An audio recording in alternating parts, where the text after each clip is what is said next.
Hey there, welcome back to the College Basketball Bracket Science Podcast, your encyclopedia for the college basketball season. It is finals week, so it is slow. College basketball is slow this entire week until it hits Saturday, and it is a calm before the storm. We have a loaded slate of college hoops. We have the biggest non-conference slate that we have had this entire season. So the heart of our show today is going to be previewing and discussing most of these big games. It's going to be more of a quickie pod, probably talking about only a 15-minute podcast today because the previous week has been so slow. We don't have that many games to talk about. We do have some big news, though, that we're going to talk about in our Beaches Breakdown segment. We had some commitments. Obviously, everyone's heard of the big commitment, AJ DeBonsa. We've had some people, unfortunately, some injuries. We got people dismissing from teams, people coming back from teams. We're going to talk about all of this real quick, and then we're going to talk about, of course, the betting lines, who we're taking to close out the show, and then finally, we're going to talk about, since it's somewhat of a betting show, just kind of going over the lines. We're going to talk about the odds of the 2025 national champion. We haven't gone over those in a while, so we're going to talk about that according to BetMGM Sportsbook and where you might be thinking of placing some of your future national champion bets. We're going to be ad-free today. It's going to be a quick podcast, so be sure to like and subscribe. Follow us on social media at Bracket Science with 2 S's. Right now, we are doing a random resume section on Bracket Science, Instagram, TikTok, and Twitter, so go check those out. We're doing a different team every day. We've gotten through all 5 of the power conferences so far, so we're still continuing to go down the list. Today is going to be Kentucky, so go check those out, and also check out our website, bracketscience.org. All right, now, as promised, let's dive into a little bit of Beaches Breakdown. It's time for Beaches Breakdown. All right, starting off Beaches Breakdown with the announcement that pretty much just about everyone has now heard about. AJ DeBonsa chooses BYU over other schools such as North Carolina, Alabama. They were in the mix. AJ DeBonsa, one of the top prospects we've seen in a really long time. There was a Candid Coaches series, I think, done by CBS. Not sure if that was the correct network, but someone did a Candid Coaches series, AJ DeBonsa or Cooper Flagg, and AJ DeBonsa won that in terms of having a better career, and AJ DeBonsa won that. This is picked by coaches, not just picked by random people. So AJ DeBonsa is the real deal. He's going to BYU, rumored to be around the $5 million NIL range. Absolutely insane.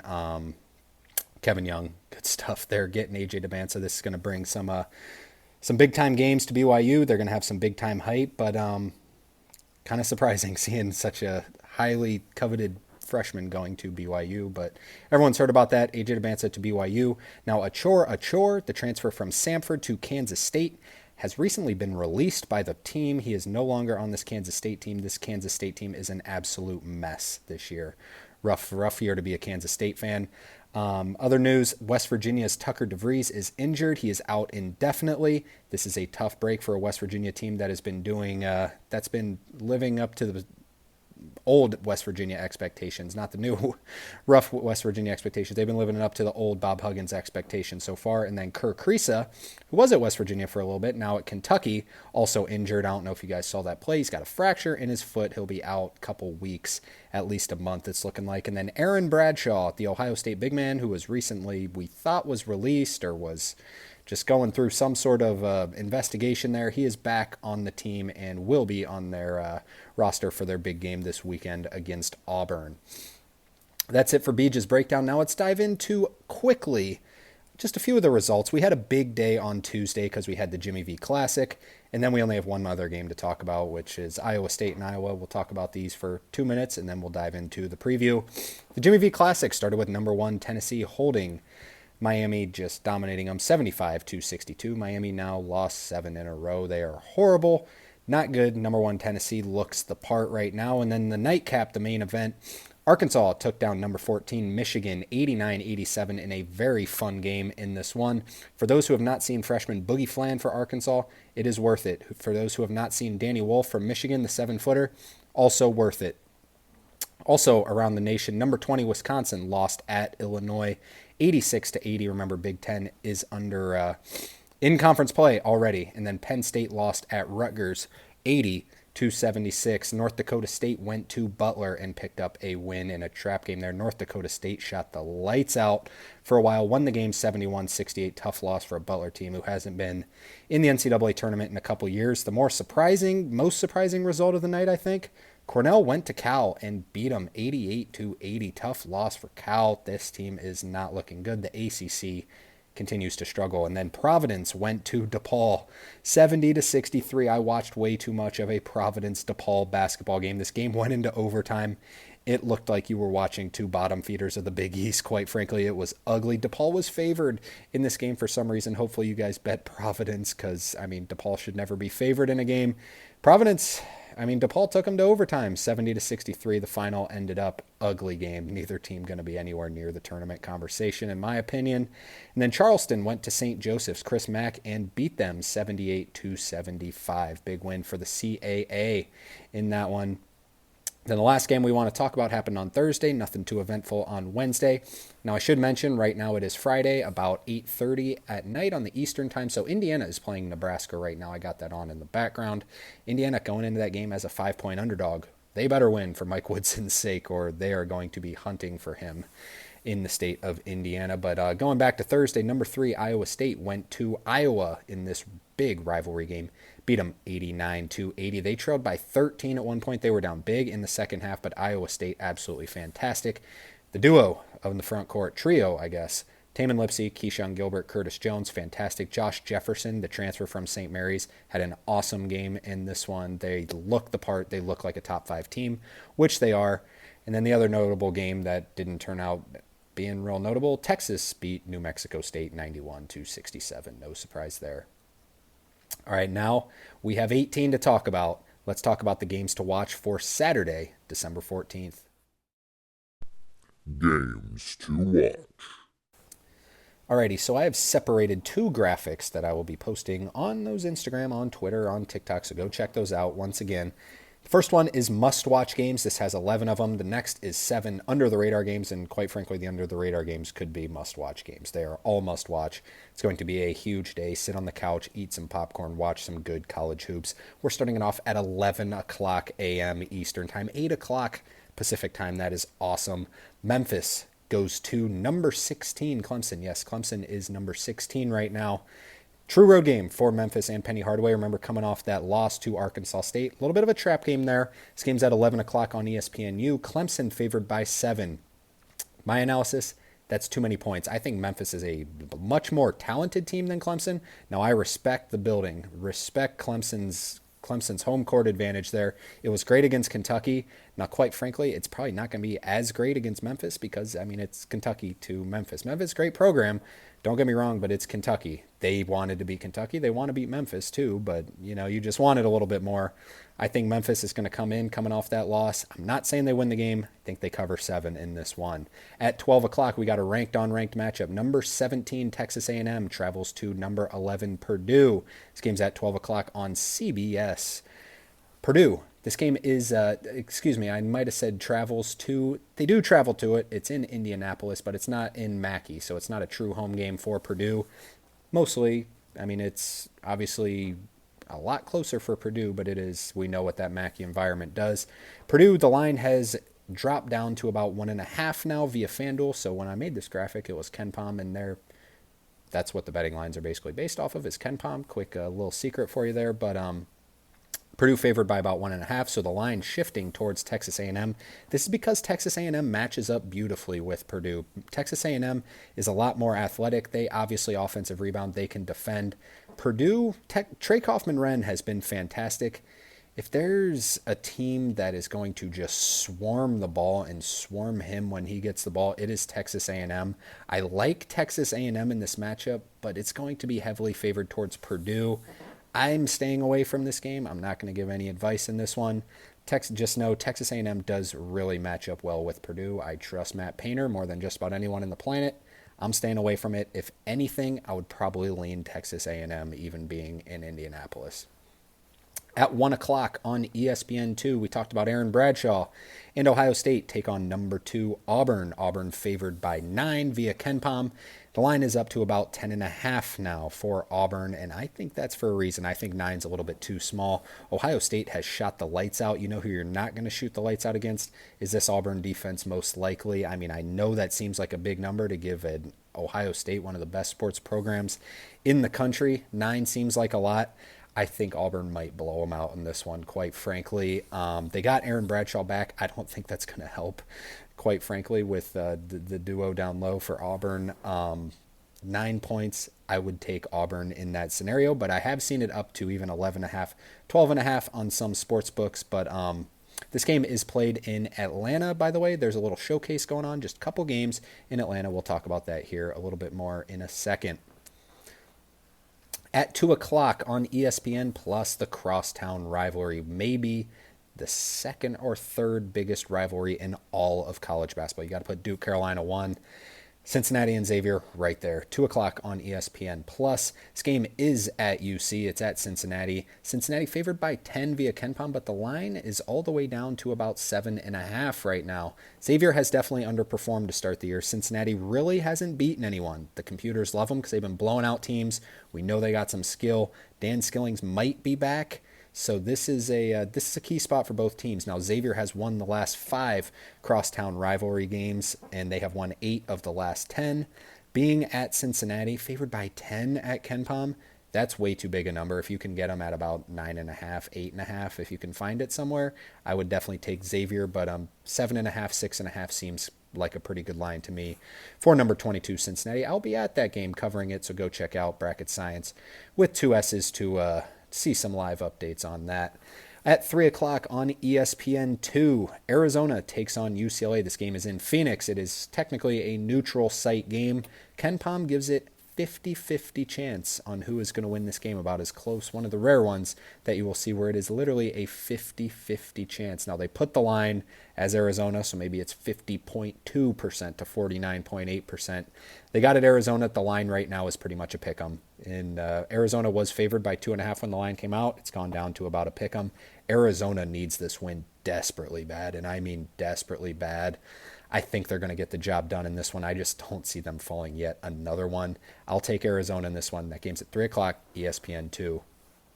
At 3:30 on the SEC Network, number 9 Florida takes on Arizona State. This game is also one of those games that is taking place in Georgia. Arizona State off to a great start to the season. Florida, one of the remaining unbeaten teams. KenPom has it Florida -7. I've seen it up to Florida about 8.5 right now. There aren't many teams that are so highly thought of right now, like Florida, that haven't had a quad 1 win. I saw the stat and I can't remember it. I apologize. In the AP top 25 of teams who don't have a quad 1 win, I think it was just Cincinnati and Florida, actually. Florida does not have a quad 1 win. Yes, they've looked absolutely dominant. They blew out Wichita State. They traveled to Florida State, who I actually have been sort of impressed by this year. They still don't have a quad 1 win. I'm not saying they're not going to win this game, but keep it in mind. At 8.5, I would probably take Bobby Hurley and his squad at plus 8.5. Give me Yosan Sanan and Jaden Quaintance, 2-star freshmen against this Florida team. Now, Florida is better. I really believe that, but Arizona State getting 8.5. I think I'll take that one. Now, if you don't think Cincinnati and Xavier is the second biggest rivalry in college basketball, it might be this one. Louisville and number 5 Kentucky. Yes, we get this rematch game with 2 new coaches. Pat Kelsey travels to Rupp Arena to take on Mark Pope and Kentucky. Kentucky favored by 11 in this one via KenPom. That's about what the line has been at on FanDuel. This game's at 5:15 on ESPN+. I don't like this line whatsoever because, quite frankly, I could see Louisville keeping it close. It's a rivalry game. That's a lot of points for a rivalry game. But Kentucky has been so much better without Kayshawn Pryor, who unfortunately was lost for the season for Louisville. Kentucky has looked great. They just came back and beat Gonzaga in Seattle. They've been fantastic. They're probably a 1 seed if you're talking right now. I'm staying away from it. I'm just going to enjoy this basketball game. It's going to be an electric environment. Do as you please. Bet safely.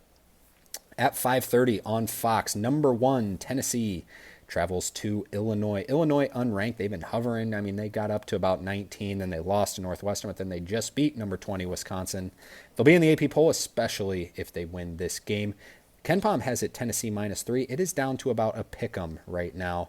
And quite frankly, I like the -3 number a little better. I think Tennessee just outmatches them physically. I trust the building. I trust State Farm, but I just think Tennessee they've been my most surprising team this season. I was a little lower on them, I'll admit, than most people coming into the year. and they're fantastic. Don't get me wrong. I just bet them to win the national championship. We'll talk about them here in a second when we talk about the national championship best bets. But Tennessee, I think -3. I just think they out athleticize them. It's a tough building, so I'm not 100% sure on this one, but it is. I think there's a talent gap there. I'll take Tennessee to win this game. At 7 o'clock on the CBS Sports Network, number 6 Marquette travels to Dayton. Busy week in Cincinnati. We got Cincinnati taking on Xavier, Dayton taking on Marquette, just about 30 minutes from each other. Marquette, the top rank or the best ranked team to ever travel to Dayton since 1997. Where number 6 Pitt went into Dayton. So this will be a rockin' environment for those who don't know the Flyer home crowd. It is incredible. Once again, 7 o'clock, CBS Sports Network. Marquette favored by 1 via KenPom. I'm going to take Dayton to win this game straight up. I think Marquette has a little bit of coming back to reality a little bit. They've just kind of cruised for a while. They suffered that loss at Iowa State. This is a tough one. This is a tough, good for Shaka Smart for scheduling this one, but I think Dayton's going to get them in this one. At 8 o'clock on Fox, following the Tennessee-Illinois game, we got another ranked-on-ranked matchup. This one looked a little spicier in the preseason, but it is still a fantastic game. Number 8, Gonzaga, takes on number 18, UConn at Madison Square Garden. KenPom has it Gonzaga -3. That's about what the sportsbook have it as right now. I think Gonzaga is a much better team, more talent, quite frankly, than UConn. UConn's been rolling, though. I think I'm going to lean towards Gonzaga in this one, even with it being it'll be a heavy home crowd at Madison Square Garden for UConn. I just think Gonzaga is better, and I think they get revenge from where UConn came to Seattle last year and beat them. I think Gonzaga is going to do it. 3 points, that's saying Dan Hurley's going to lose by more than 3 points is always risky. I think they're going to do it, though. I'll take Gonzaga to cover the 3.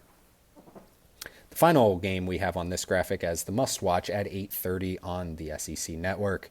Creighton travels to a true road game to Tuscaloosa to take on number 7 Alabama. Alabama favored by 11 via KenPom. It's down to about 9.5 on the sports books. I don't like it. I think Alabama's going to beat them by 15 plus in this game. I think Creighton is. I've said it since the beginning. I don't think that they just really have it this year, which they deserve it. And Pop Isaacs is out, and this kills him against. I mean, he's just about their most athletic guy, other than Jemiah Neal. But they really need his speed against this obviously lightning fast Alabama team. I think losing him is really going to hurt him in this one. He is out for the season. I don't know if I mentioned that.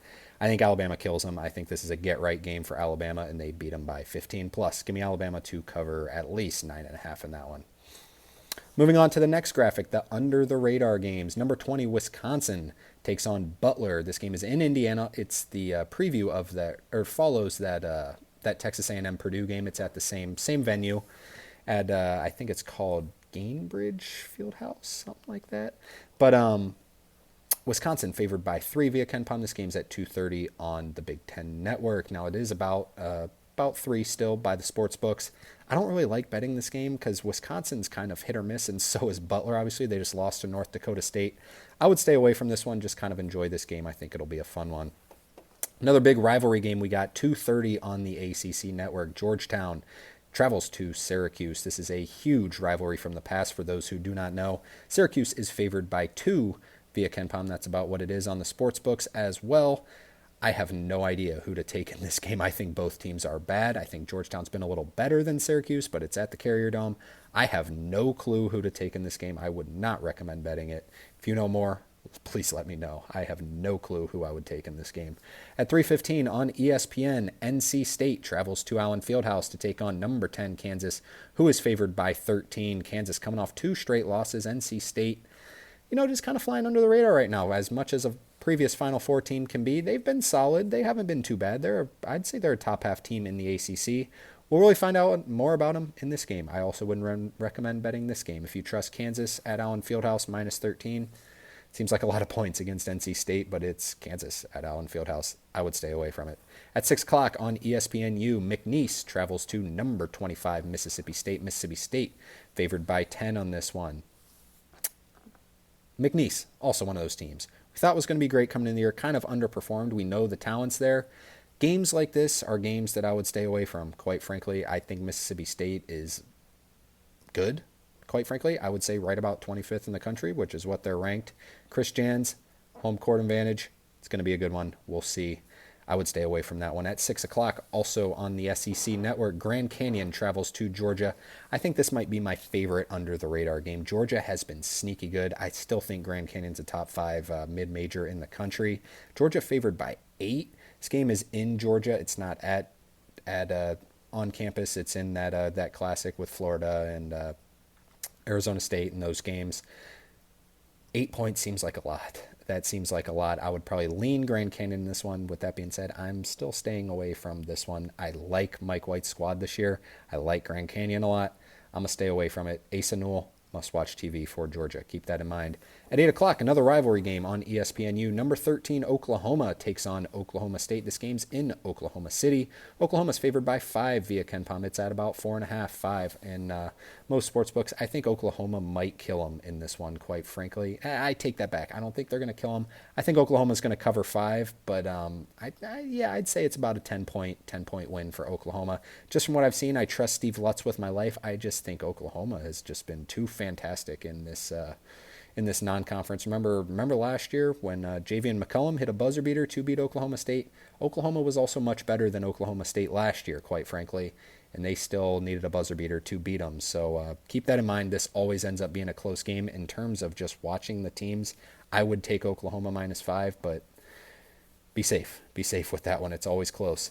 And at 9 o'clock, unfortunately, this game is not on TV for some reason. St. Mary's takes on Boise State. This game is in Idaho, not at Boise State. It's in Idaho.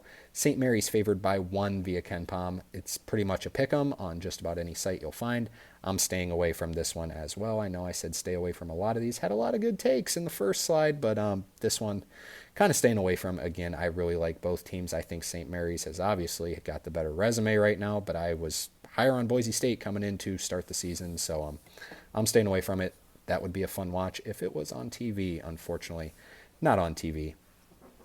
All right, finally, to close out the show, we're just going to talk about some of the 2025 national champion odds. These odds are via BetMGM Sportsbook. We're just going to go through them. We got the top 16-ish here.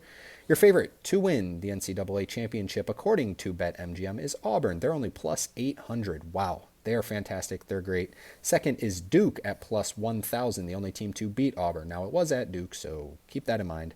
Third is Gonzaga at plus 1,200. Fourth, Houston plus 1,400. Yes, Houston off to a shaky start. Still really highly thought of. That should kind of tell you all you need to know about Houston. They're going to figure it out. UConn also right there at plus 1,400. Same goes for them. I trust Houston more than UConn this year. Tennessee plus 1,400. Ring the bells. That is a great bet. Plus 1,400. They're the number 1 team in the country, according to the AP poll. The AP poll doesn't know that much, but they're also number 1 in the net. Actually, I think they just dropped to number 2. I think Auburn's number 1 in the net as of today. But Tennessee right there at KenPom, at Torvik, they're fantastic. Absolutely fantastic. Plus 1,400. They should be second favorite, I think, behind Auburn. Kansas at plus 1,500 behind them. Alabama at plus 1,600. Ding, ding, ding. Alabama plus 1,600 seems like a great bet. I know they've been a little shaky to start this year. Been a little underwhelming for some people. They're still figuring it out. The talent is there. They're one of the most talented teams in the entire country. At plus 1,600, I think that's pretty good odds. Right behind them, Kentucky at plus 1,700. Now, we all know that stat in like the past 40 years or so. No first-year coach at a school has ever won the national championship. So, if you believe in stuff like that, Kentucky might not be the best bet at plus 1,700, although none of those people are Mark Pope, who is fantastic. Behind them, Iowa State plus 2,000. Yes, this is the best bet I think you can place right now. Iowa State at plus 2,000. I think they should be third or fourth pick in this, quite frankly. I think Iowa State is fantastic. Still flying under the radar. Plus 2,000. Love that. Marquette right behind them at plus 3,500. Same with Creighton at plus 3,500. Please do not bet Creighton at plus 3,500. Florida plus 3,500. And then 3 in a row at plus 4,000. Baylor, Michigan, and Arizona. So best bets in order: Iowa State plus 2,000, Tennessee at plus 1,400, and Alabama at plus 1,600. That's going to do it. A quick podcast. Ended up going about 25 minutes. Thought it was only going to be 15 to 20.